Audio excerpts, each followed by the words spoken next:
Servus, and welcome to another episode of the Pro Hockey Pod, episode 54. For those watching on YouTube, you'll notice different background again. I'm currently in Canada, enjoying some downtime from Mannheim, seeing some family and all that.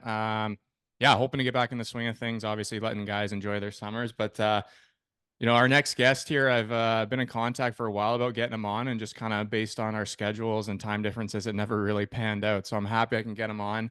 He's from Finland.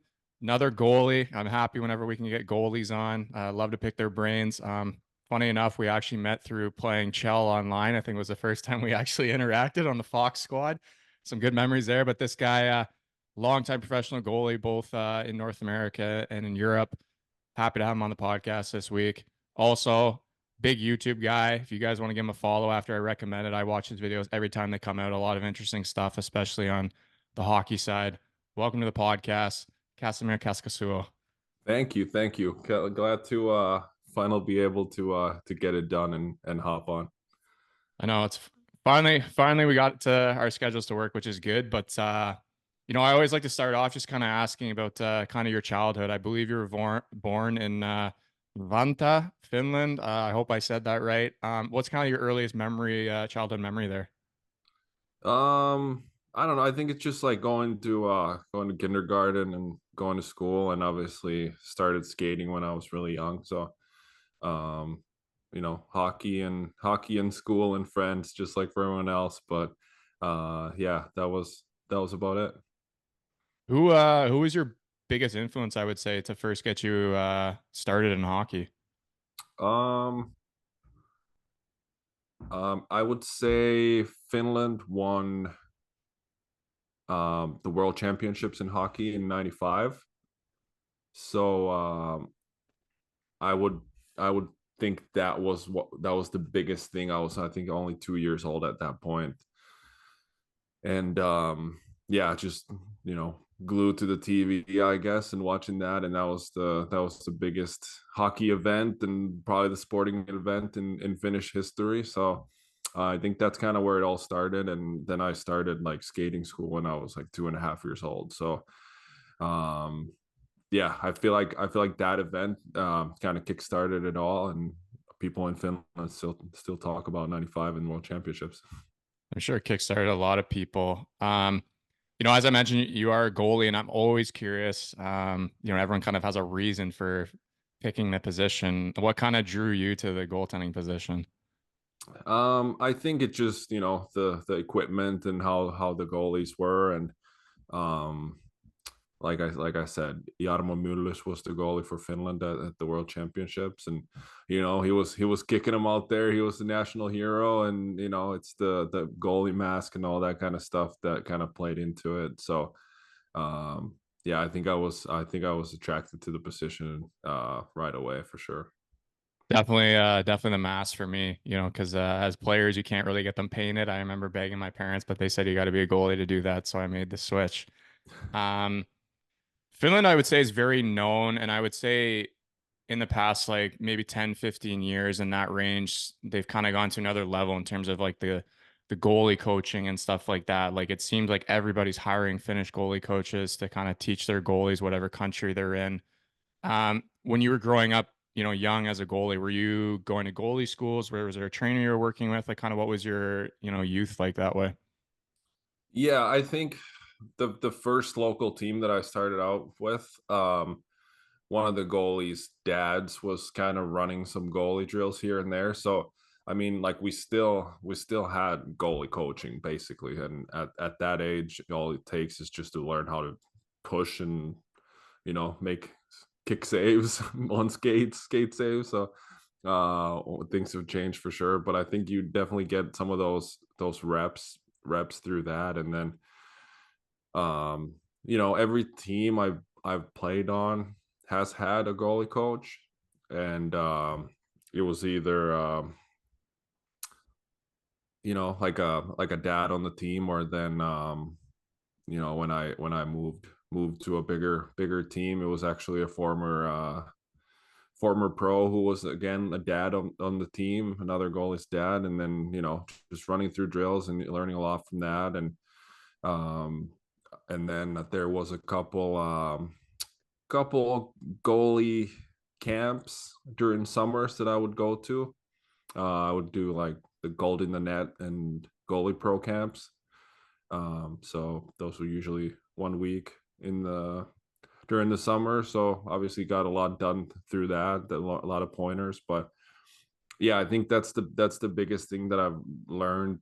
Kind of Finnish goalie coaching and then on this side, America and Canada, that you might not get that much specific focus in the US when you start out, even all the way through up to high school. You might not ever have a goalie coach and you kind of figure it out by yourself. So yeah, Finland, the goalie coaching is definitely top notch and taken care of in all levels. What do you find the biggest differences in terms of like the teaching or maybe the philosophies that the different goalie coaches have? Like I would say maybe Finnish goalie coaches versus the ones you've worked with in North America. um I think the biggest thing that I've noticed, and this I can only talk about the goalie coaches that I've had, basically. And in Finland, we used to do a lot of simple reps, but we do a bunch of them. So it might be just a push out, slide, make a save, like everything, like your technique, like focus on that the push is perfect every time, you're rotating perfectly every time. And then obviously I came here when I was 20, so I'm at a different stage of my career anyways.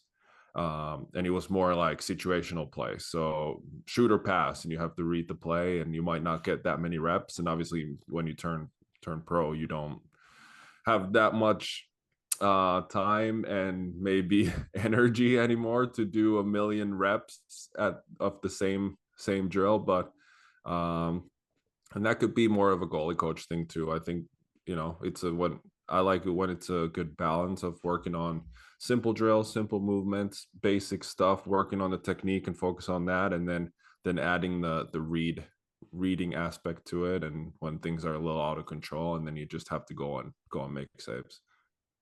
Obviously, watching a lot of your whether it's games or YouTube videos, like that's one thing I can notice about kind of your style is you can tell at a young age you put in those reps with the simple movements, and that's something like to you everything looks so easy. Like you move in good position, your hands are in good position, like you make the stops as you said, like you're always square to the puck. And that's one thing I feel like with for the young listeners out there, like they all sometimes you feel like this drill is too easy and you need to have a more advanced drill, but it's actually the reason you're doing the easy drill is because like you need to perfect it. And also like the little movements are things that go a long way. I think there's a saying it's, it takes 10,000 hours of doing something to become an expert kind of thing like that. And that's, I know in Germany, for example, when I was coaching young kids, that's one thing I had to stress with them. Like the parents would come up to me and being like, why are we doing this drill again? Like you did this drill 2 weeks ago. Like my son should do a more advanced drill. And I always try to stress to them that, you know, these ones go a longer way. Yes, you can add in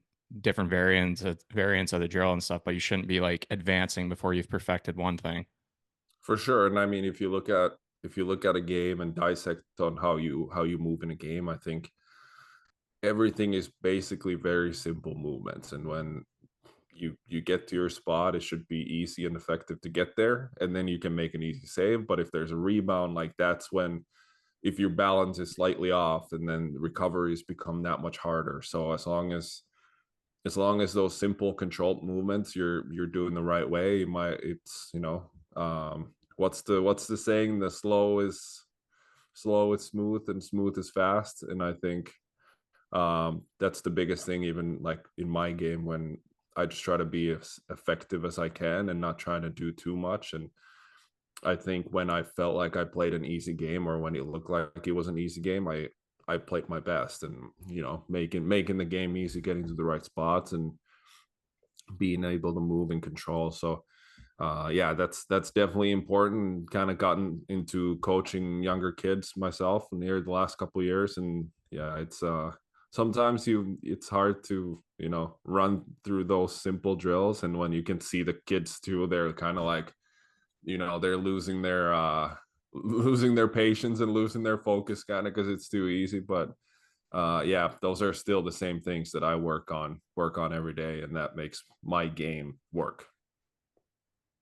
Good note there for all you young listeners out there, whether you're a goalie or players, work on those little things every day because those go a long way. All right, back to your career. As you mentioned before, we got a short amount of time here, so I'm going to skip ahead. You believe you played through the Eucharist system there growing up, and I noticed it was kind of unique. So, after playing U20 there, your 20 turning 21 season, you make the decision to go play in North America in the NHL for the NAHL, excuse me, for the Minnesota Wilderness.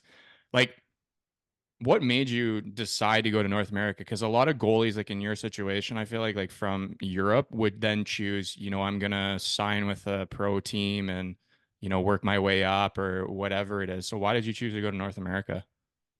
Yeah, I think I was in a tough spot in Finland, obviously playing for Jokerit, which is like the top organization, and we always had great teams in U20. And I've obviously always wanted to play in North America. Like that was always the goal. NHL was always the goal. So that was always that interest me. And I just graduated from high school, and kind of my last year of U20, I didn't have school. I just played hockey. And I have these couple of guys, I don't know if you've heard of them, but Joonas Korpisalo and Kevin Lankinen, who were playing in front of me. So I didn't get too much playing time, but I knew those guys were pretty good because they would play for Team Finland in juniors, like during those seasons and getting drafted and stuff. So um, I had one more year of junior eligibility left, and I knew Lankinen was coming back. So I think um, it would have been tough for me to, I wasn't going to play that many games. And then what's next for me after that? Like, I didn't even know I had a chance to go pro if I did that or anything like that. So it would just be grinding somewhere in the lower leagues in Finland. But yeah, decided to take that chance. I At that time, college hockey was still very unknown for Finnish people and Finnish hockey players, and I luckily had a couple close friends who were playing their first year or second year or just going into college, and got to learn a little bit more through them. And sounded fun and sounded something like I wanted to do. And had to play a little bit of juniors first to get a scholarship and get a chance to go to a good school first. I mean, for the transition to obviously North America, it's obviously a different world and different type of hockey as well. I mean, you had a pretty solid year. I mean, 1.48 goals against average and a 944 in 32 games. Pretty good. I'm assuming you had a lot of interest from schools for putting up those numbers. You eventually end up choosing Minnesota Duluth, but I'm wondering, did you go on other visits and evidently like what made you choose Minnesota Duluth? Yeah, it the season started really well. I think we had the NAHL showcase that's here in Minnesota, and played a couple games. And then after the last game, there's like a couple D3 schools that came and talked to me, and I was like, what's going on here? Like I know I'm new, but I still would have liked to know something. And then like only D1 school was Holy Cross, and but that kind of kick-started the season, obviously. And then Duluth was like just 30 minutes down the road, so they would be somewhat interested, and they would come every once in a while to watch practice and something like that. But um their scholarship, they were really sure what they were going to do and how much they had to give. And just keep playing on. And there was a bunch of schools that I did talk to, and that were on the table. And when it came down to kind of make a decision, I did visit Providence and then Omaha, and then it was basically down to Providence, Omaha, and Duluth right at the end. And I still remember my North American agent was kind of leaning towards I think he was leaning towards Providence, and my Finnish agent was leaning towards Omaha. And like I had to make the phone call to them, and I had my mindset on Duluth. So I uh I called my agent. We are in a three-way phone call, and I was like, okay, like I want to go to Duluth. And then they kind of just started laughing, but what can they do, But Yeah, I ended up going to Duluth. I think I'd go to a couple games before I committed, and it was just the facilities were unreal, and the facilities were better than any team, a pro team, even has in Finland. So it was such a cool experience to go watch that game, and it was something that I wanted to be part of, and familiar area a little bit for playing juniors around there, and yeah, it just felt like a perfect fit. So I ended up going there. And you ended up playing 2 years there. We'll get into that after, but I just want to talk about like how was your experience in those 2 years? And one thing I noticed that was pretty awesome for you, and I would say is rare-ish in college hockey is you come in as a freshman, you become the number one, and you were the number one basically for the 2 years there. You played, I believe it was 36 and 39 games in the 2 seasons you were there. Like, how was your experience, and did you just kind of feel like right at home as soon as you got there? For sure, I think the junior season was so good that it gave me a lot of confidence, and then it was just the same thing, confidence and excitement to go play college hockey. And choosing Duluth was the big thing, was to where I get to play and start as a freshman, and Duluth kind of had the best opportunity for that. So, and the team was just kind of turning things around and getting good players in. So yeah, it was just a lot of fun, and the experience was great, and I felt really confident, and it was good to kind of see some success. And like the team plays a huge role in college, especially when we are in the best conference in the NCHC, and we play teams like North Dakota and Denver basically every weekend. So yeah, it was just, yeah, in the atmosphere of those games, it just felt like you're basically playing in the NHL. Like, it was so surreal to me to be able to play in that kind of setting when I would play, U20 in Finland for maybe 50 people, and then even NAHL, like smaller community rinks, basically you don't get too many fans, and then making that jump when it's full house on a Saturday night, and student section is loud. So yeah, it was just a unreal experience. And you know I think the big thing for me was from picking Duluth was something that I like felt really comfortable in, and I think that really helped to mimic and translate for on the ice as well. Do you think going like people talk about goalies how they mature at a later age? Like, do you think you going to school at 21 like helped you versus if maybe you had gone at 19? Like, do you think that like there was some maturity there and kind of like that experience as you mentioned playing the 1 year in North America that made the transition like a bit easier for you? 100%. That going like the looking back, like me at 18 versus me at basically 21 when I'm starting college, is there's a huge difference. And it's crazy to see, like, when I went to college, like, I'm doing the freshman thing as a 21-year-old, I still feel like a kid, and seeing a lot of 18-year-olds going to school at the same time. So it just took me a little bit longer, and I've never been a starter on any team until I played in for the Wilderness. So I think that helped too, to just kind of get some games, and you know the confidence from playing games translated to my personality as well. I got a little more confidence as a person, and moving away from home and doing all that stuff for the first time, it was just a huge boost, and something that I really needed at that point in my life. And I think goaltending is so mental, that those little not little, but those big changes that made me kind of so-called find myself, and kind of grow up a little bit more, that they really translated for on the ice, and gave me a huge boost, and kind of unlocked a lot of things for me as a goalie. And after those 2 years, as I mentioned, you end up signing pro, and that's obviously a big decision, especially I would say after 2 years, because obviously still 2 years of college left. Like, did you always feel that you were ready to make that jump, like after your second year? Like you always felt confident doing it, or it was just kind of the opportunity came and, it was your dream to obviously, try to reach the NHL and you felt it was the best time to do it?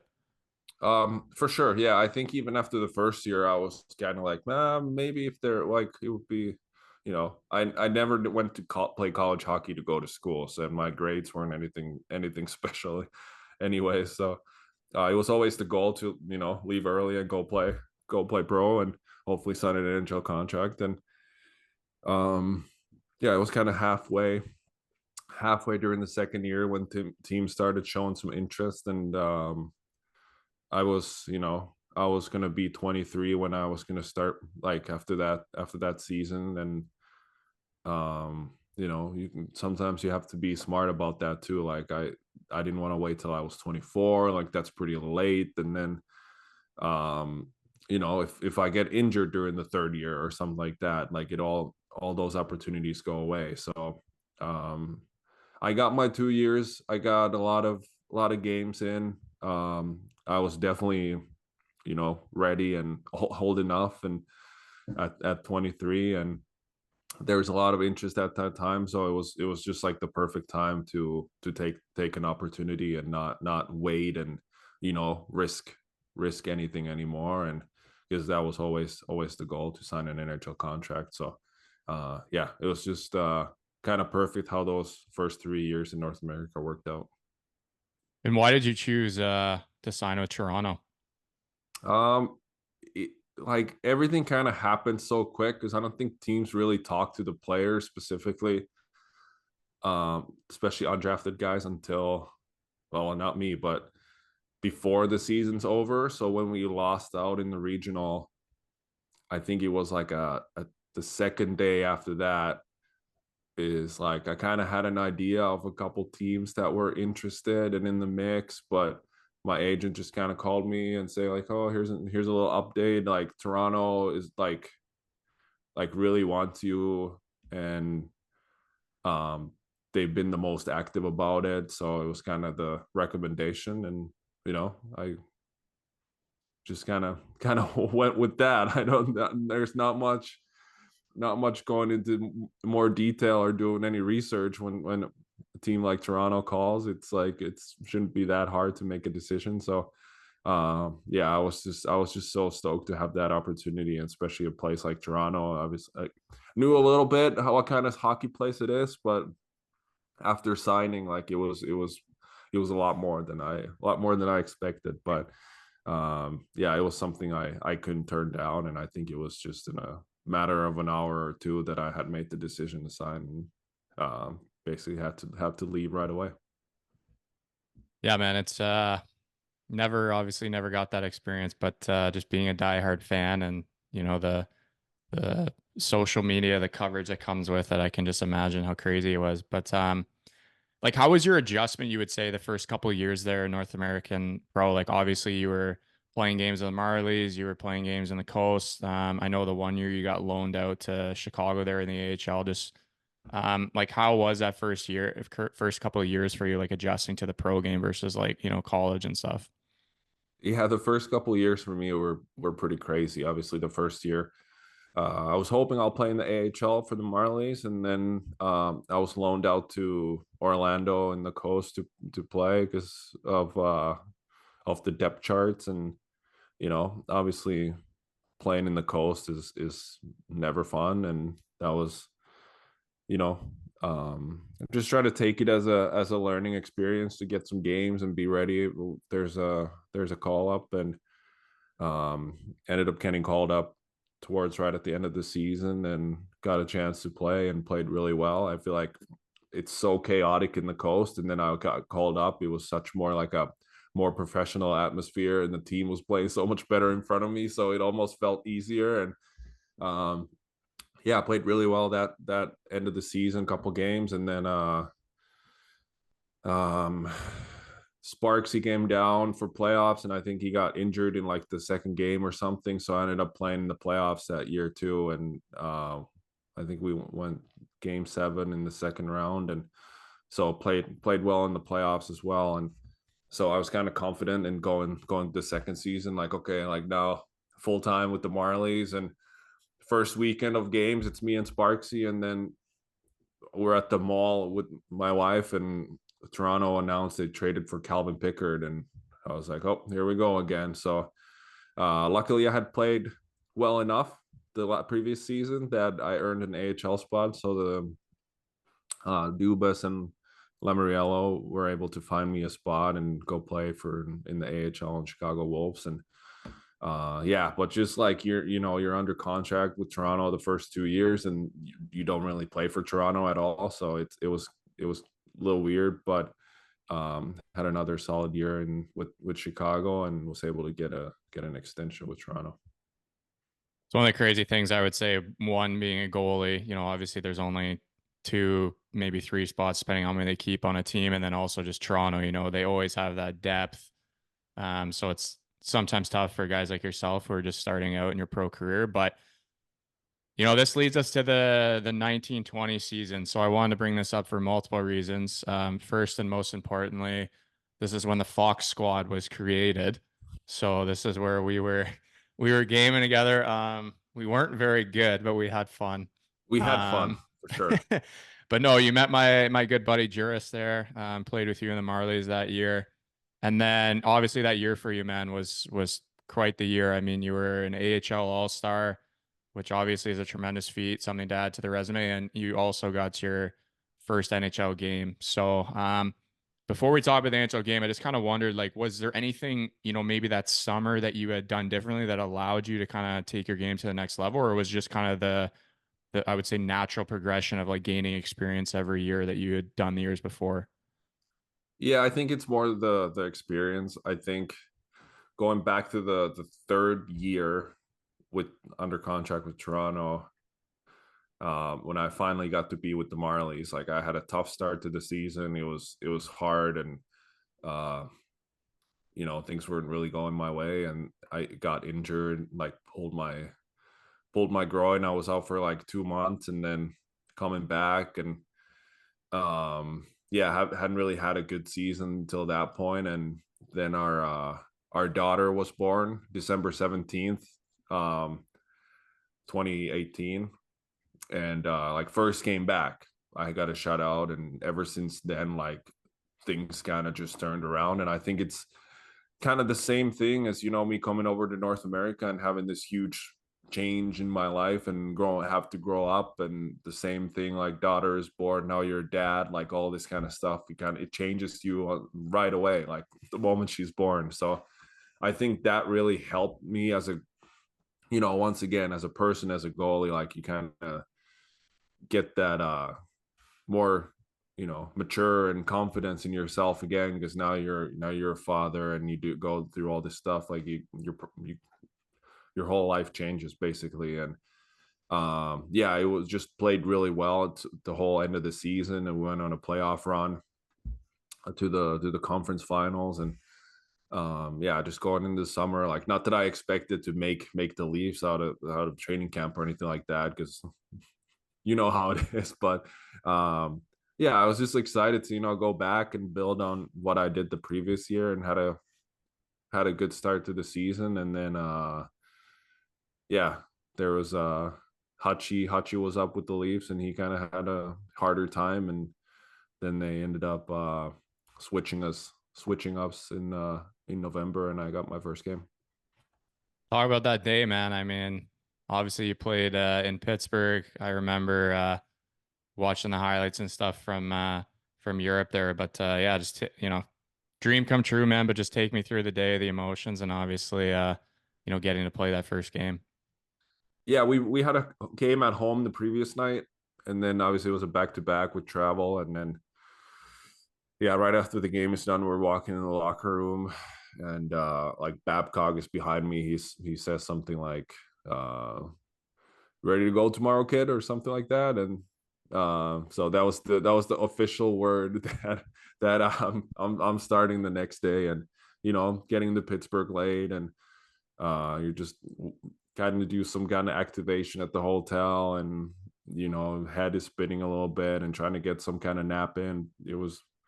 And then it looking back, it's kind of a crazy day, and I think I can remember a lot of it. But Um, just going and playing, and once the puck drop, I felt surprisingly like normal, I would say.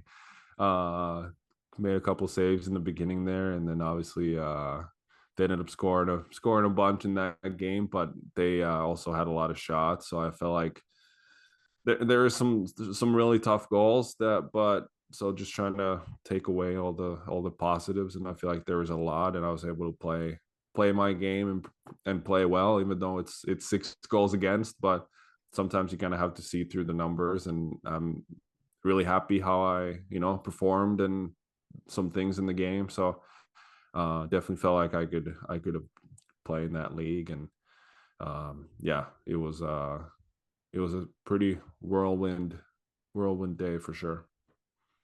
100% agree with what you just said. Like, obviously, watching the highlights, and I'm a big Overdrive here is a very popular radio channel or whatever broadcast I do here every day, and they talked about that game, and I remember them saying like, you obviously played really well, and the 6 goals didn't represent, your performance, and also the Leafs obviously might have laid an egg a little there in the back to I back, which is I normal. still get messages about that game. The fans are like, sorry, the team letting you out to dry. Sorry you had to play 5-on-1. Yeah, so I'm at least it's remembered like that, so they don't blame me for it. Yeah, no, no. But one other thing I want to talk to you about, just kind of switching away from your hockey career. Obviously, the next year after that season was the COVID year, and I remember you were in Nashville there. You obviously uh YouTubed about it a lot, I would say. Like I was it was cool to follow that, like, kind of your day-to-day life. But like, what inspired you to kind of become a YouTuber? If that's the right word to say it. And also, like, I think a cool point is like, how do you separate it from your actual job of playing? Because like, you like to try to include all the fans and like, hey, this is a game day, this is what the road trip looks like. But also, you need to have that healthy balance where it's not like taking over your life and taking away from your focus of obviously playing. Yeah, I think it was the best I could do out of basically worse situations. When it all started in the NHL bubble when I went with Toronto and I was like the third goalie. So I wasn't in the lineup for any of those games, and I just saw some NBA guys do videos from their bubble and how interesting that was, and figured I'll try something like that because it's once in a lifetime experience, and we hadn't had hockey for a long time, and I was craving as a hockey fan like some to see something, and I'm sure the fans were too, and just wanted to document that part of that crazy time, and bring some more content for the hockey fans, and those did insanely well, and I really enjoyed doing that as well, and just kind of kept that going and went to Nashville, and same thing. I was in the taxi squad, so I wasn't in the lineup. Obviously, wish I could have played games wherever it would have been, but I think that was like a pretty good start to start making those videos and kind of keep it going. And when I I wasn't I wasn't playing or in the lineup or anything like that, so it was a good way for me to learn like a good balance on doing that stuff and what to show and when to edit and what to kind of do to keep me out of trouble. And yeah, same thing, just really enjoyed it, like a COVID season, same thing, like how we travel, like what the rules are, all that kind of stuff inside the. And I got to be with an NHL team, which was awesome by itself, and kind of document that. And obviously had a young daughter, and in all of my videos, we get to look back and how she was at a different time. So it's kind of like a public home video for me. And yeah, right now it's it I still enjoy it, and it's fun to do. And one day I can look back on like my career and show little things here and there, like how it was. And um yeah, it's been a lot of fun, and it's keep doing it as long as the fans want me to do it. Well, this fan right here definitely wants you to do it. As I said, I enjoy your videos, and like, especially through that time, like, everyone's going through a hard time in life with COVID. You're in that bubble life. And then also like on the taxi squad, it was cool to see like somebody doing this. Hey, this is what it's like. And it's, this is every day. And this is what it's like here in Nashville. And also for yourself, like, as you mentioned, like, I believe you got in for a period with Nashville throughout the year or whatever, but like to practice the whole year and like not get Yeah, games, man. Like I'm sure that was tough mentally, but maybe the documenting it kind of gave you like some inspiration to do it and kind of kept things fresh. But for sure. another thing I want to ask you about the YouTube is like you obviously watching your videos, there's a lot of like maybe products that you like test out and promote. Like how do you yourself like pick which ones you're gonna do? Because I'm sure many people approach you being like, hey, I noticed you have these many followers on YouTube. Would you mind trying this product and saying something about it? Like how do you yourself like pick which ones you're gonna, say a word about in your videos? Yeah, obviously social media is huge, and um doing content and Instagram and TikTok and YouTube, it's basically it qualifies as a job as well, and it's my wife's job, and basically to be in so-called influencer slash content creator. So yeah, that's basically how it is for me as well. So it's just negotiating on different things, and obviously want to promote brands and that I'm comfortable with, and it kind of goes from there. And I have like a agency who does that and talks to brands and stuff like that, and then sometimes I talk to them myself and email and whatever it is. And yeah, but like I said, it's basically a job as well. And so yeah, it's just about finding the right fits, and finding the things that align, and something that I want what brands I want to be associated with. And so yeah, it kind of makes it all worth it, is all those brand deals and stuff like that. No, for sure. I was just curious because it's obviously there's some stuff you use. Like I know the bands you use a lot. Obviously now the VR was a big part of your uh, pre-game game day routine. So it's just cool to see like stuff like that. Back to your kind of hockey career there. So after you did the bubble year there in Nashville, the taxi squad, sorry, you ended up going to Sweden. So decision there to head overseas, like had you felt like it was just kind of the right time you wanted to try something else, or um maybe you weren't getting the North American offers you wanted? Because I know like just from watching one of your recent videos, you said like your plan at least for now is to stay in North America. So I'd wondered like why at this time you had decided to go to Europe for the 2 years. Um, yeah, obviously I played 15 minutes that year with Nashville, and I was coming off of All-Star season with the Marlies and playing my first NHL game, so my hopes for free agents were pretty high. And COVID was going on, so teams weren't throwing money around, and it was basically a really disappointing free agency, and very lots of unknown of what's going to happen with hockey in North America at that time. And was lucky enough that was able to go and sign an NHL contract with Nashville. But I didn't play any games, so not like my stock was getting any higher. And always wanted to stay in North America. I think at that time, when some Swedish teams were interested, came knocking, it just kind of, I think the opportunity to go play a lot in a good league, and then um Sweden has been probably the most open country during COVID, and how they've played games no matter what. I think that was important too, because you never knew what was going to happen. And I feel like Sweden was going to play no matter what. So yeah, that too. And obviously those offers in Europe, and especially Sweden, are a lot more than I probably would have gotten waiting it out in North America that season. And like I said, I had to make a decision on Sweden basically right after when we lost out in the playoffs versus free agency in the NHL would have been later in the fall. So, and at that time, all the teams in Europe are already full. So, Mm-hmm. um, yeah, it was kind of a safe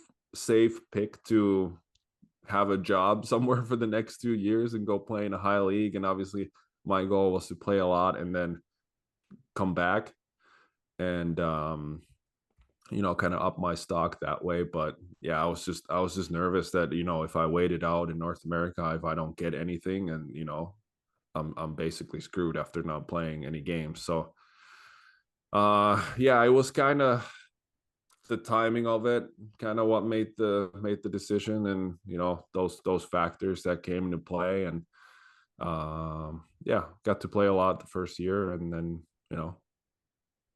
jumping up ahead, but made it back to North America. So job mission accomplished, I guess, somehow. The end goal worked out. Yeah.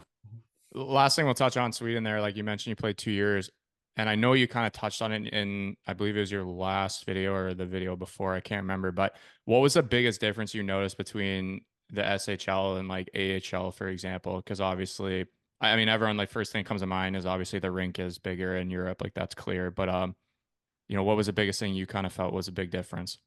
Yeah, the rink for sure. It makes the game play different, especially for goalies. Now I can look back and say I like the North American style a little bit better when things are closer to you at all times. I feel like I'm more alert and more ready to, more engaged for the whole action, and pucks are coming to the net fast, and that's works for me better. Other than lots of times in Sweden, it would go in the corners. The game would feel a lot slower, and all of a sudden they like kind of have a room to pass and right in the middle of right in the grade A scoring chances, and it still feels slow, but then they can just rip it. Other than North America, like you're engaged, like things happen fast, but you're there and you're ready to be fast. So yeah, just a little thing that I think was a big difference that affected my game. But um yeah, obviously the fans are unreal. You've probably noticed it in Germany as well, but the fans in Sweden are great. And sometimes in the American League, you play for 50 people on a sleepy Wednesday night. So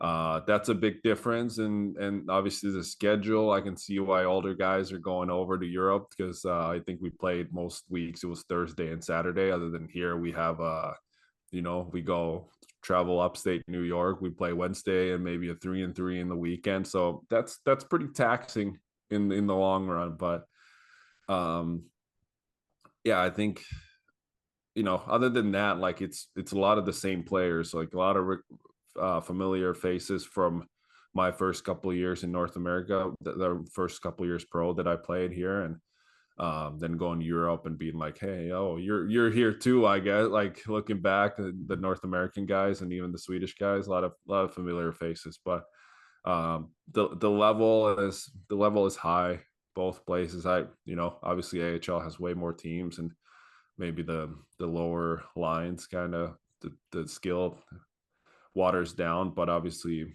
a lot of AHL teams, you have NHL level talent too playing in those top lines. But and yeah, Sweden too, like obviously most of the best players in Europe are going to be playing in the Swedish league. So yeah,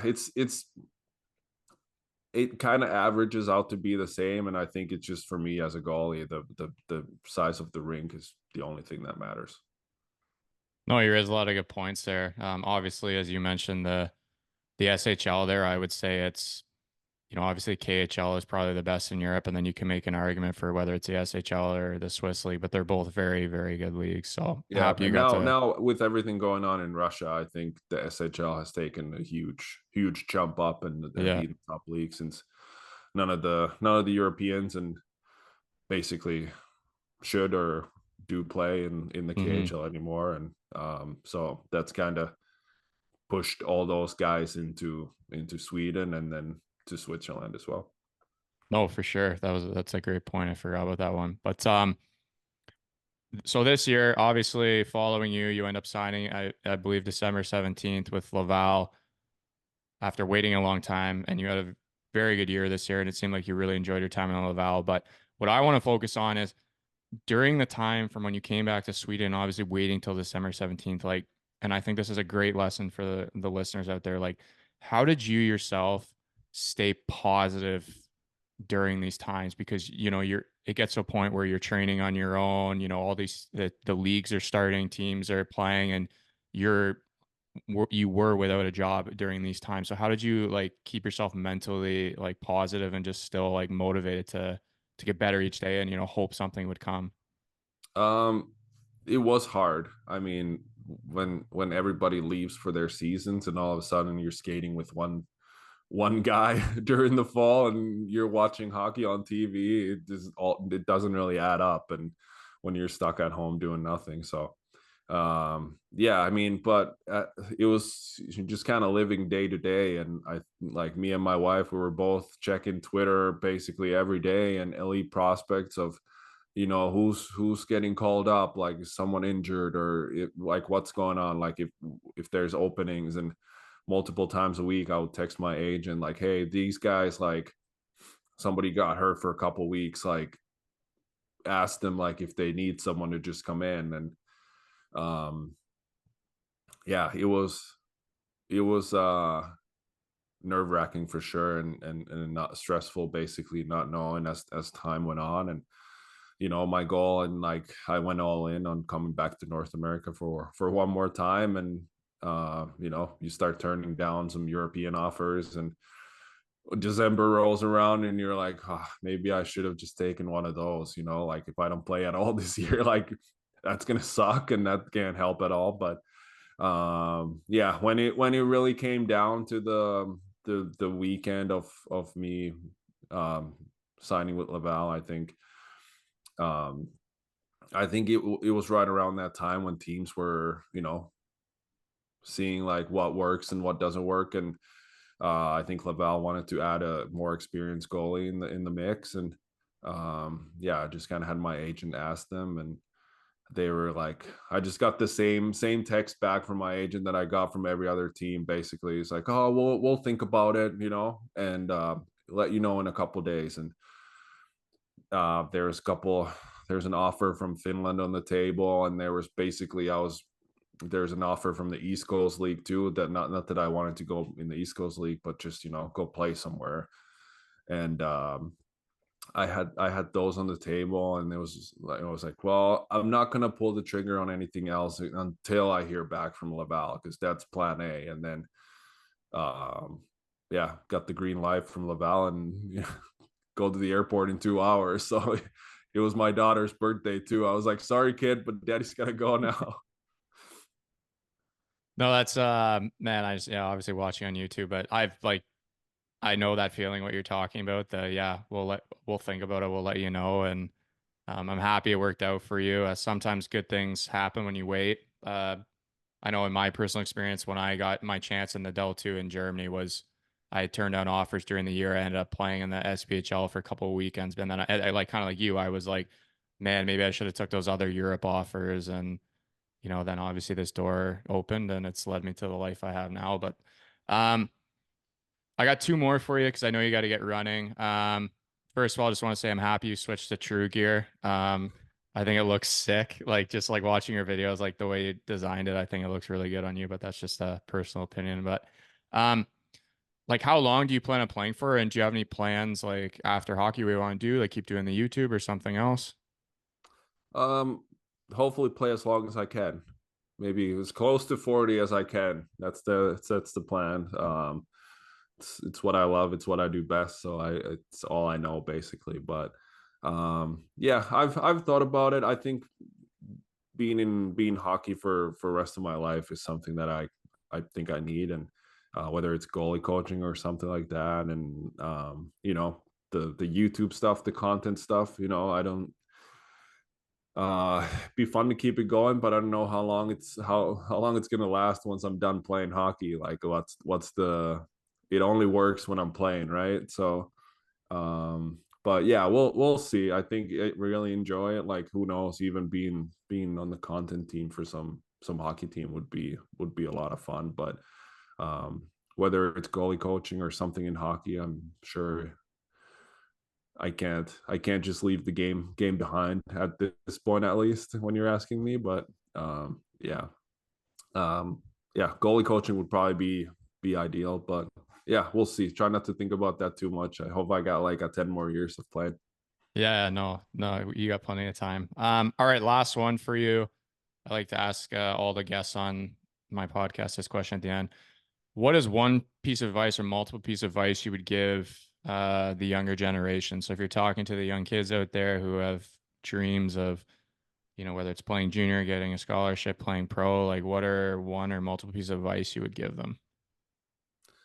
I think maybe looking back on like my younger years back in Finland, that it doesn't it don't compare yourself to others that much, that like I could have easily looked around and be like, hey, like these guys are playing but they're not better than me, I don't think, and like why am I in this bad situation? I think the biggest thing is that you can only control yourself and you can only like basically focus on yourself. So as long as you're figuring out your own game and doing everything that you can, and that season, like you might have a crappy coach or whatever, like you politics might be involved, so don't like let those outside factors kind of change the inside of you. So I think once you just set your goals and do your own thing and focus on what you can control, and a lot of things in hockey and in sports in general are out of your control. So as long as you put in the work and believe in yourself, and things can change really quickly too. So it's not always the circumstances that you're at, and I think it's the long range. And um me right now, I've played in the NHL, I've played all around, I'm 8-year pro, and um you know I don't really think about when I was in the coast not playing that much anymore. Like it's water under the bridge basically, so you forget all that kind of stuff. But it's just been part of the journey. And wherever you are, I think you need to just take the best and the positives out of it and trying to grow that way. So uh yeah, don't let don't worry, be happy basically. Hey, man, great advice. Keep it simple. Yeah, man, I appreciate you doing this. I know you got to go hit a tea time right now. Keep up the YouTube. I really enjoy watching them. And yeah, I'm hoping you get to stay in North America this year. I'll definitely be following you. Excited for some golf content. Maybe see you online, Chell 25, if they fix the game. I was so mad this year with 24. Oh my God, that game is not my favorite. So hopefully we can get on there. The Fox squad can reunite. But appreciate you doing That'd be this, fun. man. I hope it was fun going down memory lane. And yeah, it was really good to talk about kind of your career and everything you've been through. For sure. I was stoked to be on. All right, man. Then I'll let you go. For those listening, I'm gonna link Kaz's Instagram as well as his YouTube. Go check out these videos. I'm telling you, I wait for them weekly now. It's awesome to see them. So until next week, cheers and ciao.